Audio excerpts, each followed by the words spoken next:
ওর মন তুলি বারিসা তাইরে ও বল হতা নইতো আরে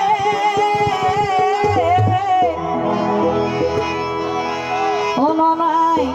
শেষে হলো হালাই বানি এমন ভাজাইয়া রে আর ফারুক ভাইয়ে 8 বছর সম্পর্ক করিয়ে রে ভাই এখন নিশ্চয় কি হই তুই জসিম ভাইয়া যদি এলা সক্কা হাঁকা ইয়া দোলাই এবারে বুঝার মন তুলি বারিসা তাইলে হতা নইতো আরে শেষে হলো হালাই বানি এমন বাজাইয়া রে শেষে হলো হালাই বানি এমন ভেলাইয়া রে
জাহাঙ্গীর হয় মাবনো শিল্পী জাহাঙ্গীর